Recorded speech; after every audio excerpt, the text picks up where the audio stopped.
Bicycle Thieves is the story of a father. This father finally lands a job to support his family, putting up posters throughout the city. In order to do that, he has to have a bicycle. His first day on the job, his bicycle is stolen. He sets out with his very young son, trying to find the man who stole his bicycle. The film is set in post-World War II Italy. It's a country dealing with the economic devastation of losing the war. After World War II, we see this move goes back to a realist style, and people go out into the streets and they start making films on the street, on location. They start working with actors who are non-professionals. The films are dealing with a contemporary reality of classes, very much about the working class.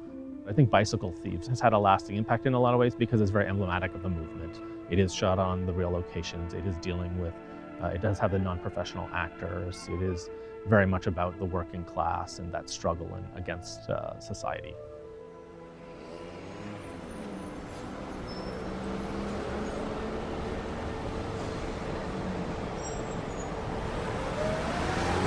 I didn't want to be as dramatic as it sounded, because explaining this, somebody, oh, you got your bike stolen? Like, my bike was stolen. You know, like, everybody got their bike stolen in Toronto at some point or another. I locked it there last week when I was going in to grab some food to eat. So when I came out, I found that my tire was out. There was another tire there, but mine was gone. I saw there was nothing there, and I doubted myself. Did I lock it up right? Did I lock it in a different place? And you walk around, you think of all the scenarios, where is it, where is it, where is it? And then you realize it's gone, it's not coming back. In hindsight, there are a lot of bikes parked there that have like wheels and parts of them stolen. So I should have figured out that it was not a good place to park my bike. I get up to that stretch of road and there's no bike there. Then I started to panic. The window on the door was open about 2 inches. They tore their hand through the screen and they unlocked the door and they took my bike. They also took my shoes. I was especially pissed because they left their old shoes. It was like they didn't give a shit about leaving evidence that they were taking my stuff. I just left it because winter is almost coming. There's no need to waste money repairing it. So I got my friend got me this, so I'm just keeping myself busy. And my dog actually caught the person. My dog started barking and I went down the stairs. But by the time I got down, the guy was gone. So someone cycled it like 3 blocks and then just dumped it. So that's how I got my bike back.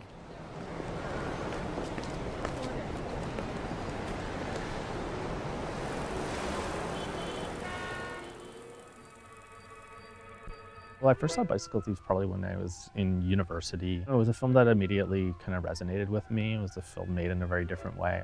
What struck me the most was that it's a very simple story, but has a real depth and complexity to the emotional life of it and kind of the themes that lie beneath it. And at the end, they're walking by a soccer stadium where a match is happening, and the father spots a bicycle that's unattended and finds himself in the same situation as he was in the beginning. It's just a reverse where he thinks to himself, well, what do I do now? Should I steal this bicycle myself now in order to try and get by and support my family? He asks his son to go get on the tram so he doesn't witness this. And the father then goes to steal the bicycle. Of course, it all goes wrong, and the crowd are actually able to catch him and pull him down. The son never got on the tram and witnesses his father being taken and almost beaten by the crowd, but when the crowd sees that his son is there, they kind of let him off and let him go. It's a really heart-wrenching scene to see the son confronted with this kind of moral choice that his father has made.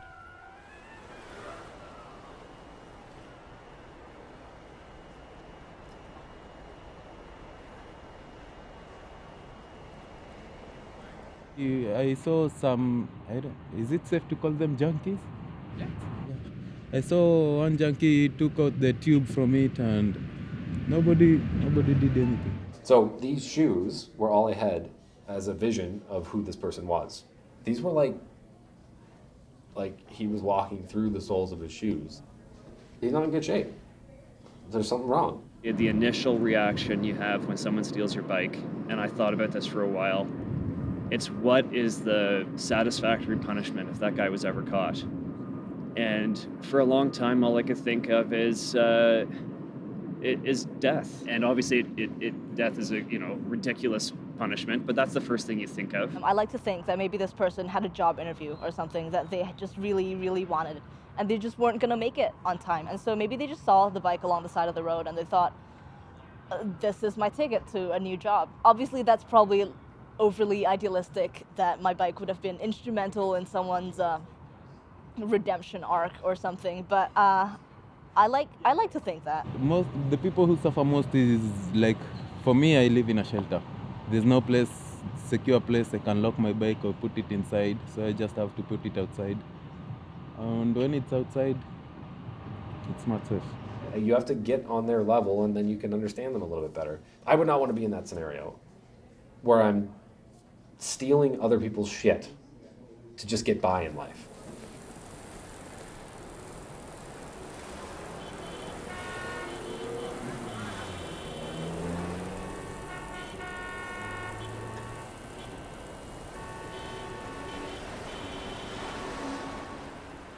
It's a different side of the crime, right? A lot of times you're just seeing the results in a newspaper, someone steals something, someone kills somebody.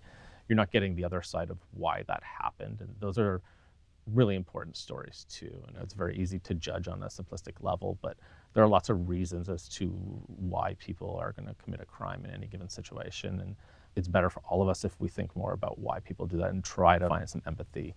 We don't always have to forgive them, but I think it's important to try and understand where they're coming from and how it gets to that point. What circumstances, if any, would push you to steal a bicycle?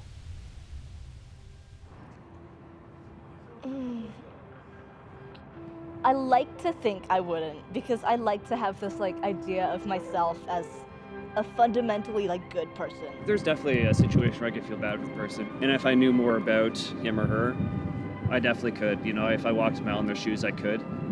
I would forgive the guy that stole my bike. I believe that humanity has the ability of being nice first before you are shitty. Good people do bad things, and good people do misguided things, and I think maybe I could reconcile that with my idea of myself as a good person.